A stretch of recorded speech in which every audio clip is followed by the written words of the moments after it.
Wie komt dansen weer die lug? Met 'n glinsteroog en sagte sug. Hy's pers en donsig, vriendelik en gaaf. Leer ons maniere, dis sy taak. Vandag leer ons 2 woorde sê. Asseblief en dankie, dis wat ons wil hê. Max hou nie daarvan om te deel.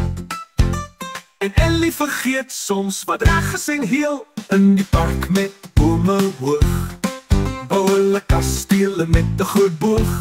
Ellie en Max kom speel elke dag. Hulle hardloop, lag en spring met krag. Maar o nee, Ellie vat Max se speelding. En Max voel nie bly nie, dis nie 'n goeie ding. Hy kyk na sy emmer en lyk hartseer. Hy wil dit terug hê, nou nog meer. Hulle vou hul arms, trek 'n frons. Die pret verdwyn so stil soos brons. Ellie het nie lelik probeer wees nie. Sy het net die towerwoord vergeet.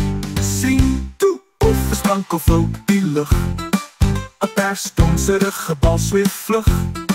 Met oë groot en horings klein. Kom Momo, die monster daar verskyn.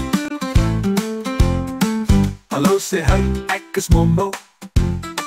Ek leer maniere, kom ons doen so.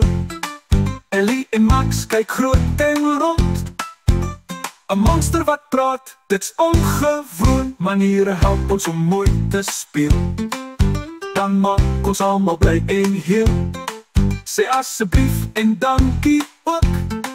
Dis towerwoorde, nie net 'n klank of rood. Asseblief Max, mag ek dit vat? Ja, natuurlijk, sê Max toe glad. Dankie sê Ellie en glimlach breed. Nou voel almal sommer weer goed en tevrede. Momo gee vir elkeen 'n persster. Julle het mooi gekaak, is trots op julle regver. Hulle leer maniere is wys en goed. Asseblief en dankie, maak almal se moed.